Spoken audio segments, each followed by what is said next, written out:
Hi, everyone. This is Rico Figliolini, host of Peachtree Corners Live, and today's prime time with the city manager, prime lunchtime with city manager. We're going to be discussing quite a few things today. Even though this is before Thanksgiving, you'd think it's a quiet week. It's never quiet around the city. There's always something going on, good and bad sometimes. We're going to be discussing intersection takeovers by car clubs, and not in a good way. So this is not one of those car aficionado type things. It's something that, though, has been rampant throughout the city, it seems, other parts of Atlanta and such. And we're beginning to see some of it now happening at intersections like Spalding Drive and Peachtree Parkway, and Peachtree Corners Circle and Peachtree Parkway, and Spalding, rather. And we'll be discussing a bit of that. We'll be discussing also what it means for traffic implications of a new development that was just tabled at City Council. And also we'll be discussing the new political lines that have been drawn and heading towards the governor's desk for the House, Senate seat and the U.S. House of Representatives, and how that may affect the city of Peachtree Corners. So let's bring on Brian Johnson. Hey, Brian, how are you doing? Good, Rico. How about you? Pretty good. It's always a good day in the city, and actually today's a nice day, sunny and all. Um, And it's Thanksgiving week, so a lot of things to be hopefully thankful for this week. I So, certainly do. yeah, families, and stuff. Some people have families coming in. Um, we've been fortunate that I don't think we've had uh, bad COVID situations here in the city. Um, we have had unemployment issues, people getting hired and not showing up sometimes, or even not enough people to work jobs that are available in the city. God, I think I saw the state of the city, and Mayor Mason said that our unemployment rate in the city is just about 3%, which is unbelievable. And there's still businesses wanting for employees. And sometimes I was at one place, I had a drive-through, and the lines were wrapped around the building because two people didn't show up to work. So, I mean, they might get jobs and then not even show up anyway. So that's happening. Yeah, it Um, is. Sad. yeah. So, but the good things. I mean, this city, I think our property values have risen almost 24% since 2014, or 26% since 2014. So if you're a property owner, certainly that got to make you happy. Um, So there's things like that going on. But let's hit our first thing. And that's something that really is like I didn't realize was a big problem at this point in the city. So almost similar to what's going on with the flash mobs in San Francisco of robbing retail stores where 80 people show up, gang rob the place, and then leave. So we're seeing cars, actually car clubs, if you will, quote car clubs, showing up at intersections, blocking it, and then doing donut wheels and filming it and fireworks. And tell us what's going on, and where is the city seeing that, and how can we even combat that? So the phenomenon you're talking about is, it's often called intersection takeovers, which is kind of I guess, another activity that some of these car clubs do beyond just street racing. And so this is a phenomenon we're seeing in all over Metro Atlanta. We're not the only ones Right. struggling with it, but of course, the city has a responsibility for our community, which is why we're dealing with it and talking about it. But what's happening here is you have car clubs that have been created, and these clubs, of course, are about generating revenue for their cars to improve their cars, make them faster, better, more, Mhm. whatever, almost like a Fast and the Furious movie Right. franchise type of deal. And the way they make money is on a lot of times on their YouTube channels and the amount of views that they get. And for those of you or that know YouTube, one of the ways to generate revenue is by views and likes, and you can become it can become a rather lucrative money making proposition if you get enough of it. Mhm. So these car clubs are using YouTube as a way to generate revenue. And the way they get hits is they will do what's called an intersection takeover. And that is they will time it, and there's some coordination involved, but they will time it to where all of the people a part of this intersection takeover will come up to an intersection, usually a four-way intersection, and they will come up at the same time. And then in a coordinated fashion, the lead cars at each of the intersections will stop and hold in place at the, at the cross, bars or the stop bars underneath usually what are traffic signals. So all of a sudden, the entire intersection is blocked because the first car in each lane is there blocking it. And then they will let a car or a couple of cars into the middle of this intersection. And this car or these cars will end up doing rather what you would consider outrageous things with their car. Squealing the tires while it's in place, doing donuts, trying to do things that they ultimately think are unique enough that people will want to view it on YouTube. And oftentimes the people who are blocking the intersections are doing things to help. And by help, I mean to make this entire act more outrageous and more worthy of people watching it. So they'll be shooting off fireworks, and it's actually escalated to where they're oftentimes shooting off handguns into the air as a way to make it more outrageous. And they will do it for a period of time, and then they will then break it up and they will leave. And they do that for one of two reasons. They either break it up on their own, where they're done with it and they move on, or of course law enforcement shows up and they break it up because of that. And so that is happening in Metro Atlanta quite a bit. We have had our share of it of late, and it's hard. And we can talk about the challenges here with how to deal with it, prevent it, prosecute if you catch anybody. But the big thing here is these are impromptu, events. They're kind of like they're almost like pop-up intersection takeovers because these car clubs, while they have a following, Gwinnett PD and other law enforcement agencies are monitoring a lot of their traffic, but there's not a lot of heads up for us to know. In some cases, it's not. It's done below, or in communication channels that, people are not monitoring. And so it just happens and we have to deal with it. But yeah, unfortunately, that is going on right now. And the challenge is we can talk about a lot of the challenges, but right now, the challenge is getting communication out there to our residents about what has been done, the challenges of what to do if we even know or catch somebody, and how we prevent this thing from happening in the future. It's interesting because even the gunplay, I mean, these things are happening near neighborhoods. And I think that people don't realize that because of the way things are prosecuted, they're misdemeanors. It's not easy. When a police car shows up anyway, and there are 20 cars there, I mean, who are they going to go after when they all split up? And then and even if they don't show up, I mean, some of these things that we discussed before the show would last 10, 15, 20 minutes, and the police didn't show up for a variety of reasons, maybe because other things were more important at the time being investigated. So, do we need more cameras? I know the city's putting out 25 cameras throughout the city, but even like a place like Spalding Drive and Peachtree Corners Circle is not a major intersection, right? And we discussed that before, that you would think that's the least likely place to do this type of thing versus, let's say, Spalding and Peachtree Parkway, where it happened also.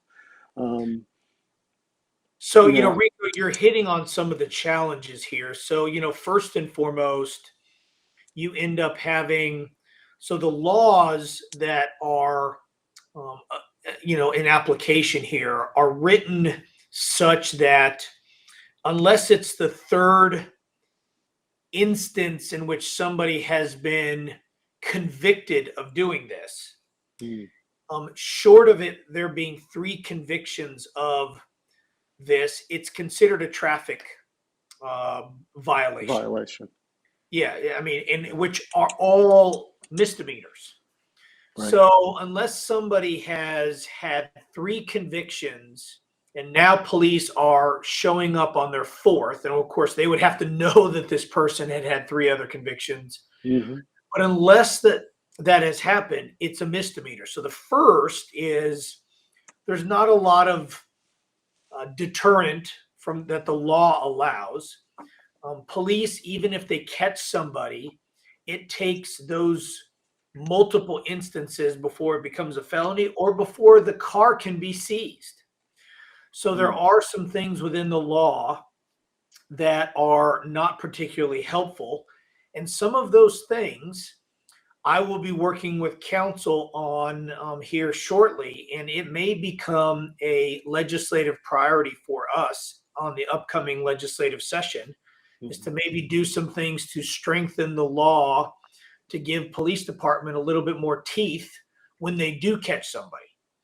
All right, so that's how the law is currently written. Although it looks like you want to say something about that. No, no. I mean, what teeth could you possibly do there? I mean, short of making it past the misdemeanor. I mean, what else can you do?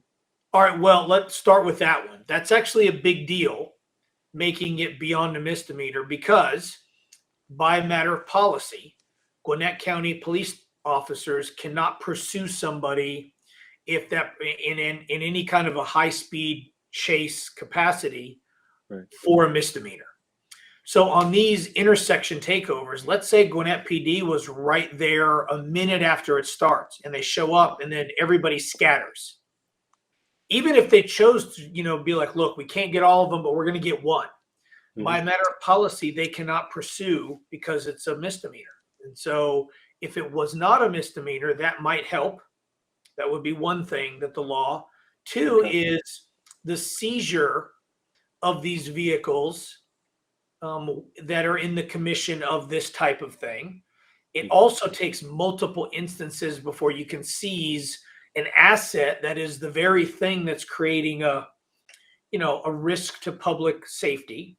Right. And then we certainly should consider maybe if there are handguns and the discharging of firearms involved in these kind of things, that could immediately ramp it up beyond just the traffic. So there's some things within the law that I think are worth serious consideration. Right. And as a member of, as a corporate subdivision of the state of Georgia, the city of Peachtree Corners is certainly in a position that maybe we could advocate for state law to be changed in Georgia to make it to where maybe some of those things can be, made a little bit more tough and be a little bit more of a deterrent than they currently are. So that's kind of one thing that we're considering, but let's get past that to even get into the enforcement of it. So when Gwinnett PD gets called on this, there, of course, are considerations of moving assets to a location in which there's cars doing donuts and blocking the intersection. A while, especially with the handgun part, that's not particularly a safe thing. But depending on what they're working on, they could be working some evolving situation that is significantly more important, if you will. Sure. We recently had this past weekend an incident in which we had an intersection that was not a significantly large intersection in which they were doing this, and there were calls to 911 and they were aware of it, but why Gwinnett PD was unable to show up in time to do anything, and this intersection takeover broke up on its own accord before Gwinnett PD got there, was because they were they were all hands looking for an evolving situation involving a missing young autistic girl. Right. A missing person, and that just took priority, and that was right after it had gotten out that she was missing, and so they just threw all of their assets there, and they were like, look, unless it's another case in which there's violence involved or whatever, we are concentrating on this. And so That's another one. Then we get into let's say that they do catch, and they do sometimes catch some of them. A lot of Hmm. times it's in by tracking some of the communication and having a good idea of where they might want to be doing this, and then they lay Hmm. in wait, if you will. Right. So they So. have caught them. They have done sting operations. They have some footage or some surveillance footage Mhm. video of these things happening that then they're able to add to an individual who was apprehended for a different reason, and they're able to expand. So there are things going on to help with this, but there's a lot of constraints, even on the cameras. You mentioned the city has 25 license plate recognition cameras, and we're putting 25 more out there. So there will be 50 in the Mhm. city. But the deployment of those cameras, because we can't have one at every intersection. These cameras are not free. Mhm. You have to store the data, Right. for PD to use, and it does come with technology, so we have to pay for it. So what we've tended to do is put them on either major intersections or Mhm. oftentimes roadways coming in or leaving our jurisdiction. And so it's almost like you're setting up a camera perimeter so that Mhm. if somebody does come into the city, if you really have their license plate, you can kind of know when they came in and when they leave. But you have to have that beforehand for you to be able to use it. And in this case, a lot of these car clubs know that there are cameras, and so they will actually put something over their license plate while they're Right. doing this. So there's tape over their license plate or something, and so that Okay. doesn't help us. And then you run into the other conventional stuff. Police departments nationally are down. Staffing wise, there's just not Mhm. as many, and Gwinnett PD is no different, and so they're understaffed. And you combine all of those things together, and we have this phenomenon that we have. But we are exploring some other things. There's some technology that we're looking at that maybe allows police officers to, I guess the lack of a better term is, uh, shoot a some sort of a transponder onto the back of a vehicle that then you Mm. can use it to track its location Okay. when it leaves, which would allow police to follow these vehicles without getting into a high speed chase component. Okay. And so there are some technologies that Peachtree Interesting. Corners, yeah, Yeah. is exploring. We're also exploring using some additional artificial intelligence within the flock camera system, the license plate recognition system, Mhm. which allows there to be the tracking of vehicles if there are unique, if you want to call it, marks on the vehicle, almost like, Mhm. say, a Mm. tattoo on an individual might make it to where it's not just, hey, a white man at 6'3", Right. 215 pounds, you know, they'll be I like, mean, all it right, could. what other marks? And Right. that, and that would be like, it's not just a Honda Accord. Right. It would It could be be Honda dents. Accord, Could right? be dents on a car. It could be That's aged correct. marks. Could be a lot of these car clubs also deck out their cars, pimp out their cars, if you will. So there could be other variations of things on the car that That's correct. that might be unique that way. But Rico, Um, I do want to close with this saying that yeah, none of that is an excuse. This is unacceptable. No community should have to deal for with it. sure.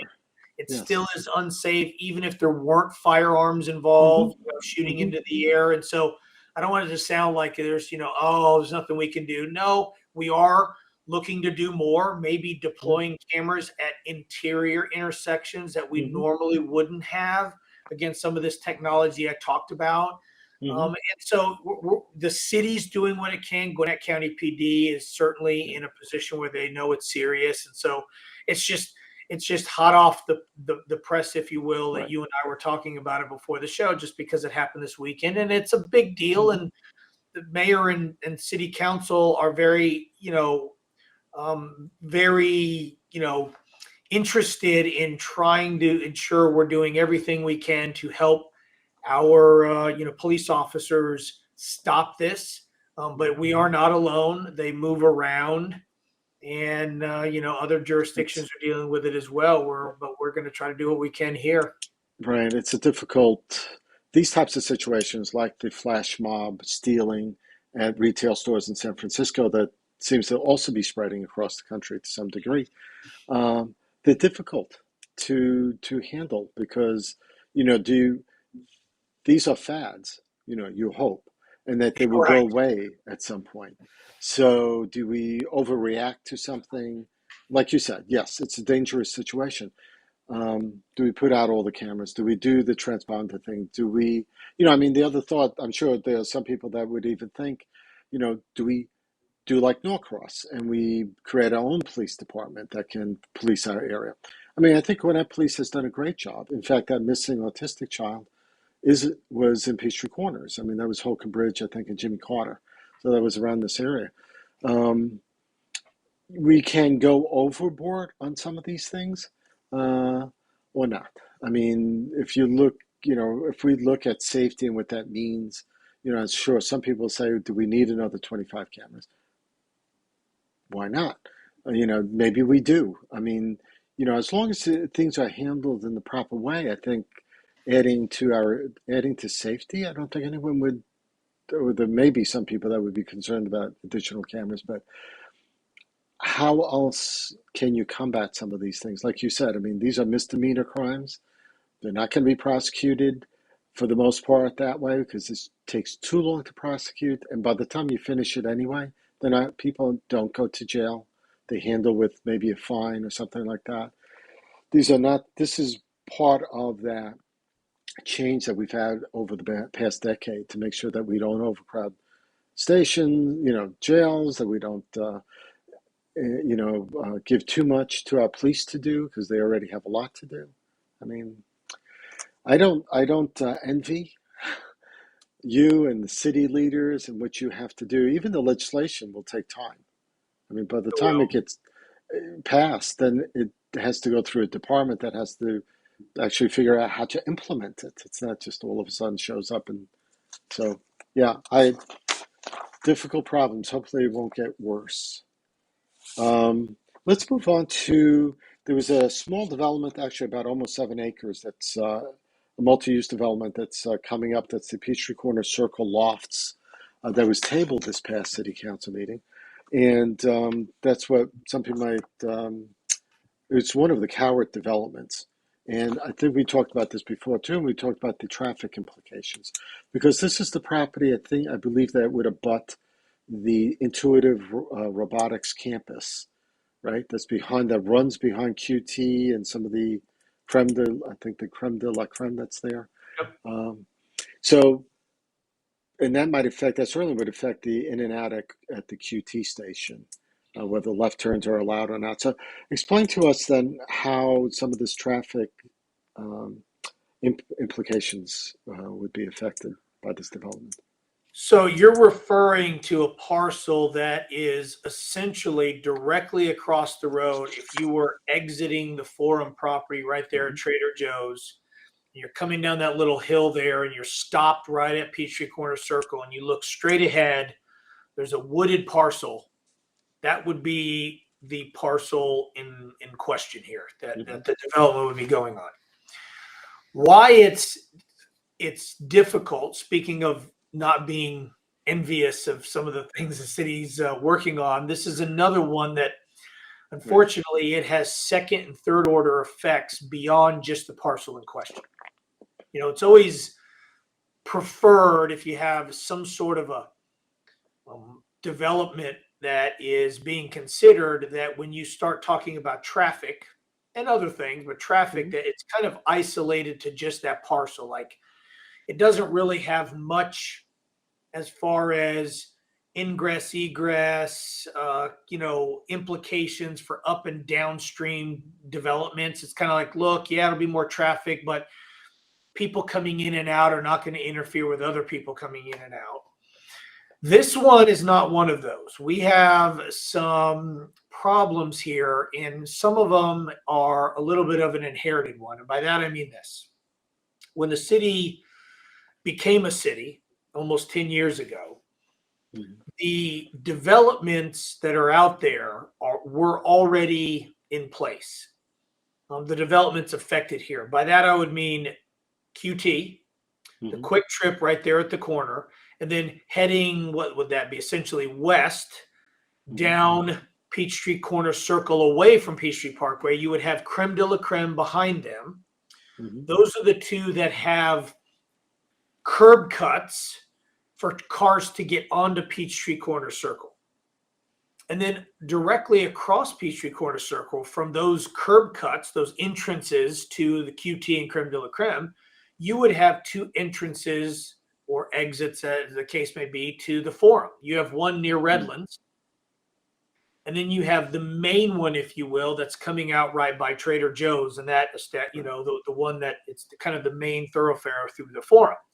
So on each side of Peachtree Corner Circle, you have two entrances, exits to developments on each side of, if you include the turn lanes or deceleration, acceleration lanes, you have 7 lanes of traffic right there. Mhm.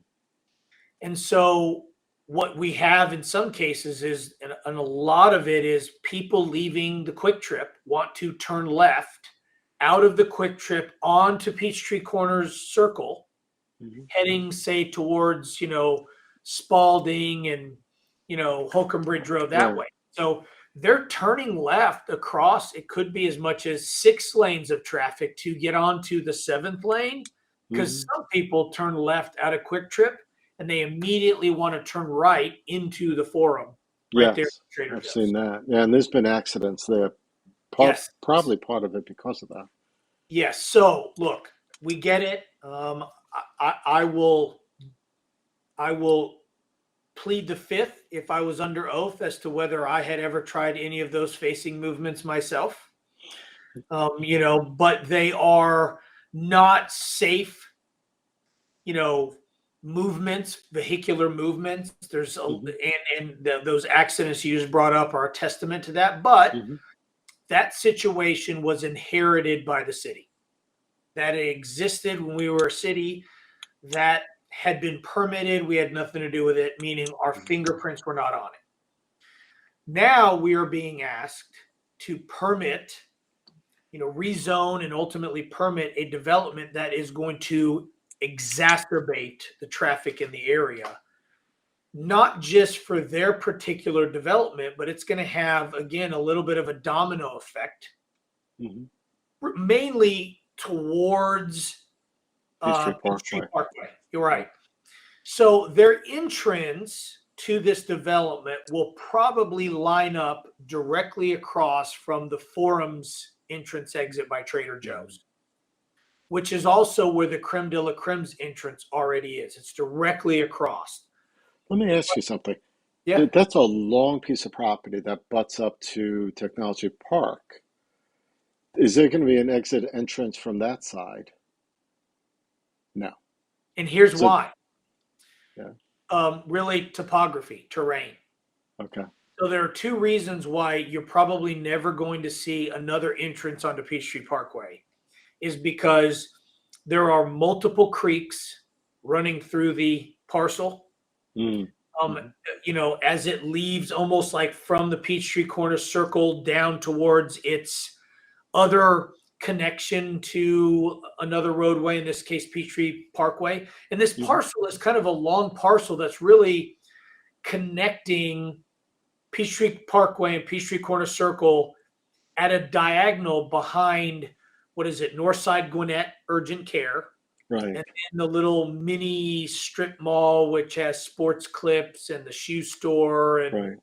you know, The bagel store, sure. right, the bagel shop, and then Quick Trips, and then Creme de la Creme. So it kind of is at an angle and it connects the 2 roadways, cuts behind. The problem Yeah. is the reason it exists and it's a long linear one is it's really a creek.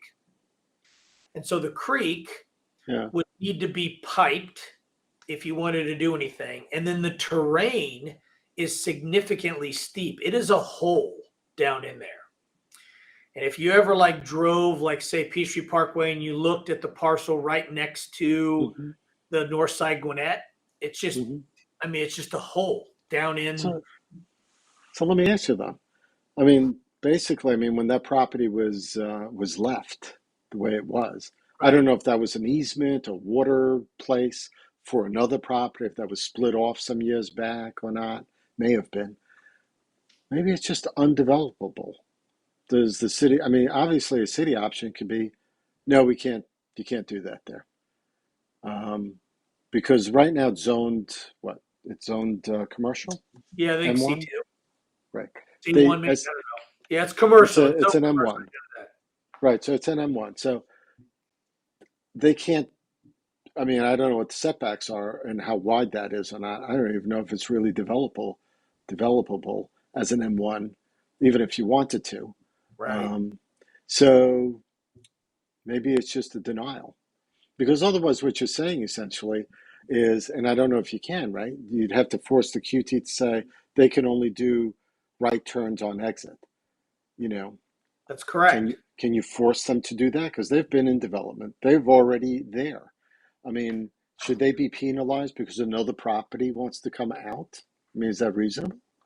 It's a great question. One, the city certainly could close left outs at those two the second location that QT has, because even right now, Hmm. without a new development, it is not a safe. It is not a safe, option for you to allow cars to turn left out of there. You know, Now, int- people do it, and again, I'll yeah. deny I'll plead the fifth if ever asked if I have done it. But it is not, when you look at, if you're a traffic engineer and you're needing to put Mhm. your stamp on this, you would not, because it's 7 lanes near an intersection. Yeah. I mean, so you've got a lot of car. So it could be done. Now, the Peachtree Parkway section right there does take into account this. Many people don't realize this, but if you left QT on Peachtree Parkway and you wanted Hmm. to head north, you do not have to head north by turning onto Peachtree Corner Circle and trying to immediately get across 3 lanes into the turn left, 2 left lanes to turn left. What you could Right. do is turn right on Peachtree Parkway, Hmm. and shortly after you turn right, there is a dedicated U-turn Yeah, aisle in that's the right. median for you to do a U-turn and then start Hmm. heading back north.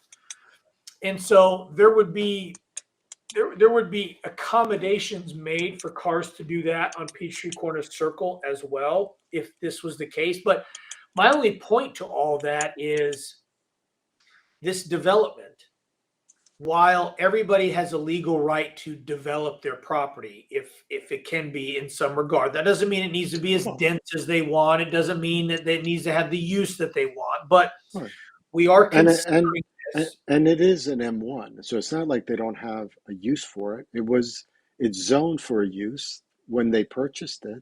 It is an M1, so that is the zoning that they purchased into, and no one can say, "Well, I was expecting I could rezone it." Right. There shouldn't be any expectations of that, right? I mean, I'm No, just there saying. shouldn't be. That doesn't mean that there isn't, but there shouldn't be. But, look, so the owner submitted something for the city to consider.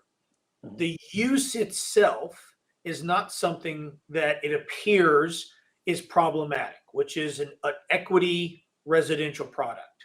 Mhm. The A issue condo. is the traffic and us to figure it out. And unlike before, when the city didn't have any involvement in having permitted the situation that we find ourselves with, Hmm. now we are being forced to put our fingerprint on this. And we have to be careful that we either don't create a scenario that's unsafe for vehicular movement, or give tacit approval for something like that by permitting, um, you know, ingress egress that makes the current situation even more unsafe, because you know, nobody would claim that the current situation, turning left out of QT, is a safe, you know, vehicular movement.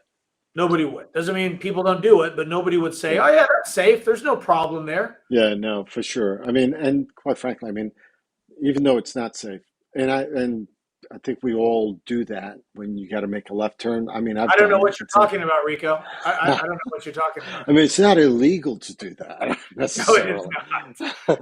but yes, but I mean, I've never seen an accident at that curb cut. I've seen it in front of the forum on that side, and could be for a variety of reasons. Usually, it seems like someone coming out of the forum or trying to get in from the other side. And, But and, and that really is not a particularly safe one either. You're coming down a no, hill, hmm you're turning across. At that point, I think it's only 4 lanes of traffic, but turning left, and then you got cars accelerating onto Peachtree Corners Circle off that's Peachtree right. Parkway, or turning out of Redlands and creme de la creme. I mean, none of that is a particularly if traffic engineers design things from scratch, Yeah, nobody would ever have allowed that to happen, yeah, but it did, and it's doesn't matter how we got here, we're here. But in this case, that's why it was tabled. So that was a long way of yeah. saying it was tabled, Rico, just because we needed to take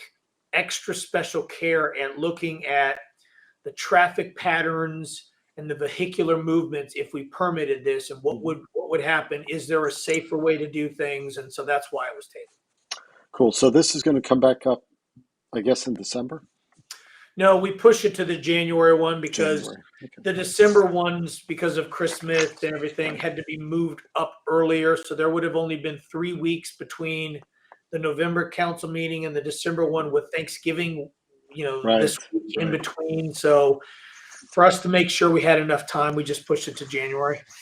Sounds good. So in the little time we have left, I'd like to see if we could talk about this whole thing about new district lines that's going to the governor's desk. The new Senate line, the new House seat lines, the new U.S. House of Representative lines. Seems like Peachtree Corners, where we were being, I think, for the most part, represented by one state house rep, now maybe two. I mean, there's lots of things going on. Is that good or bad that we have two reps there versus one? Um, I don't know. How does that affect the city? How will the city be affected by all this? I know some of these people are going to be running in other seats, it seems. It's an interesting quagmire. It's almost like they've been pushed to run against each other in some of these seats. And we're talking about Democrats that have won those seats for the most part. Yeah, so it looks like the city map, or excuse me, the district map as it applies to the state house, state senate, and the U.S. House Mm-hmm. has been changed significantly for us.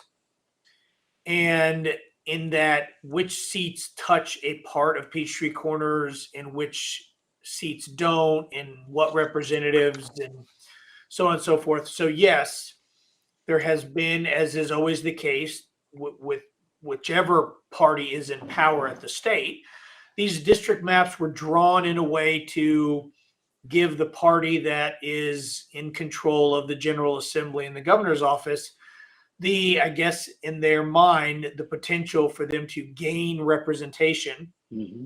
by Yep. having drawn it a certain way. Now, how it affects us, and I won't get into some of some of it is just on the periphery.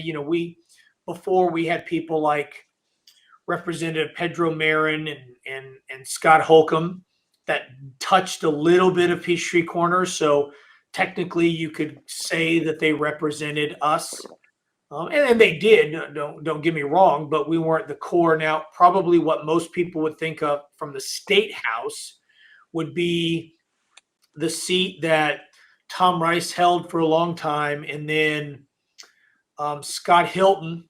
When Tom retired, Scott ran for that seat, and Right. one was in it for one term, and then Beth Moore was elected recently. Now, that seat represented almost all of Peachtree Corners Circle. All those individuals resided in Peachtree Corners, and that one significantly changed. That House seat was drawn out, and so as a result, I know Beth Moore has announced her intention to run for a new Senate district. Right. That actually, it's Senate District 7, which actually existed in South Georgia.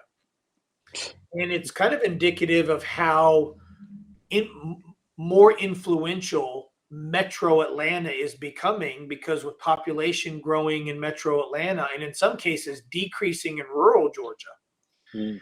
you are seeing them do this. And so they just took a Senate district that existed in South Georgia and moved it up to metro Atlanta and dropped it in a place in which Beth Moore, current state House rep, is in a position to run for a state Senate seat, one that doesn't have an incumbent, because, if you will, because the Right. incumbent is in South Georgia, and so It's amazing how they can do that. Just take someone's Senate seat away from them, move it somewhere else, versus redrawing lines. And I just like, it's unbelievable how they can do that. I just, well. So here's another one though: is that at makes the no sense. U.S. House, we are Right.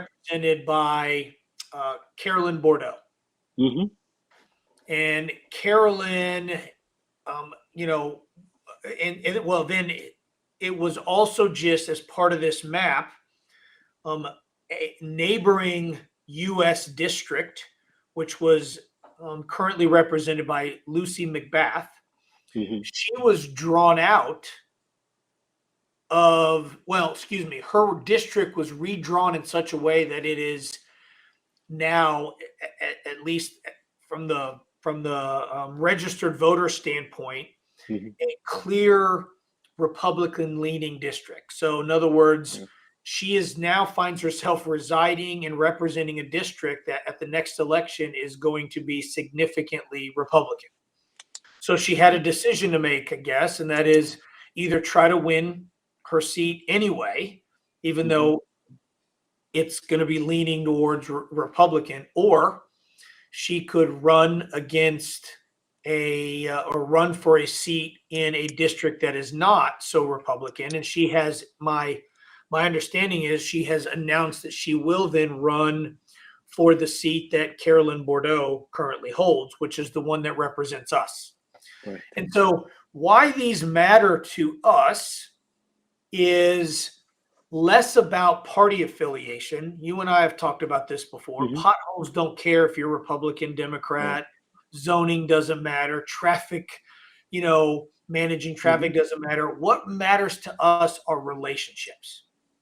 And so what makes it hard sometimes is, and I'm not saying it's right or wrong, and I'm not saying that it has nothing to do with the people, Mm-hmm. but we oftentimes invest in these representatives.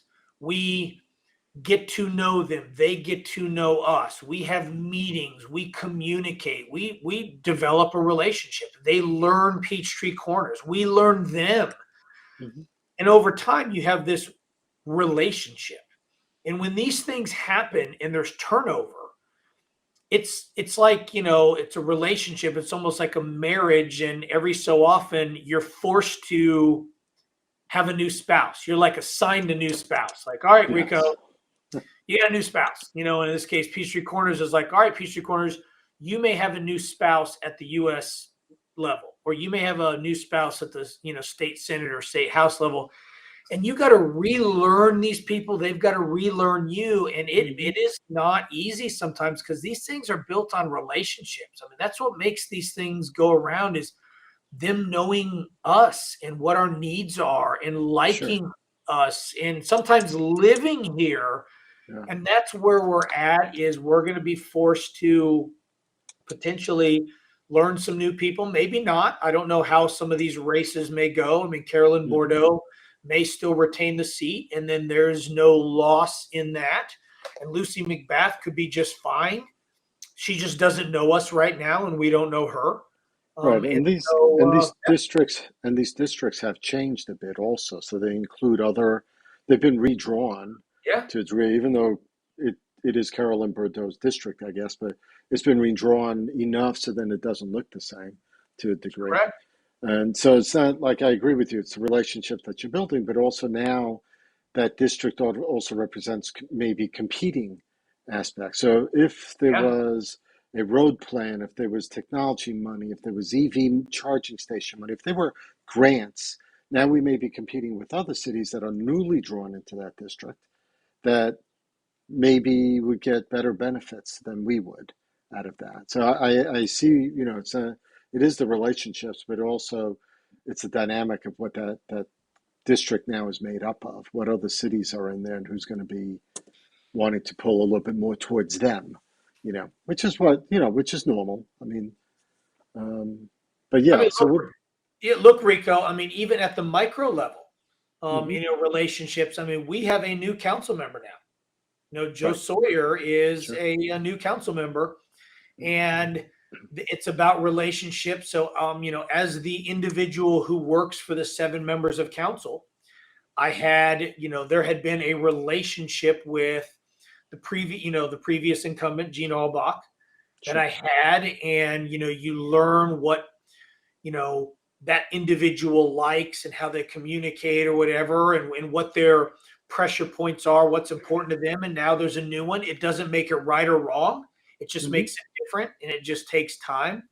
yep, And that's already started. I mean, Joe's drinking out of the fire hose of a new elected official, and we've already running through some of the orientation. But all of good, these yeah, elected officials, as things change, they've got to learn new communities, learn new people, right. foster, create and foster new relationships. And it's a constantly evolving thing. That's our government. I don't know if there's a way around it, but it doesn't, Yeah. it doesn't happen without there being extra time that you got to spend into it. For sure, and I don't think people, day to day, realize that when these changes happen, it is more complicated. It's not just me voting for my House rep, but it's the city now having to deal with maybe two Yeah. House reps, two Yeah. Senate seats, maybe a new congressman, newly drawn district that has different dynamics. So yeah, I can see, there's going to be a lot of learning, even for Joe Sawyer, who's going to be sworn in, I think, in January Yeah. into his seat. He has to make he knows all the city council people to a degree, but now he's going to have to know them as city council people within that Yes. relationship, and then the department heads that are there. A little white cat. But Um, that's cool. yes, he's chicken nuggets, so chicken Alfredo actually is his name. But Okay. yeah, so there's so yeah, a lot of dynamics, a lot of things that have to be learned. I appreciate our time together, Brian. It's always good to talk about these things. I'm sure we're going to talk a bit more about these districts as we get closer towards election time, maybe, and what that may mean, and certainly after the elections, what that means to the city. We have a bunch of things coming up. I think was it the in March or April? It's the Live 2X or the V2X Live Yes. conference that's VX coming up, Live, the right? first city sponsoring its first conference, or Okay, hosting, not just sponsoring, hosting here in Peachtree hosting. Corners, Yeah. an actual conference on connected vehicles. So yeah, we're pretty excited Yeah, about that. can't wait to see that. Can't wait to be there. Cool. So, listen, everybody, I appreciate you hanging in there with us and learning about all these things that are happening in the city. If you have any questions, certainly put them into the comments below this post or on YouTube or wherever you're finding this. And then when we get back together again, maybe next month, we'll be able to answer some of those questions as well. So, thank you, Brian. Appreciate you being with me. Thanks, Rico. Take care.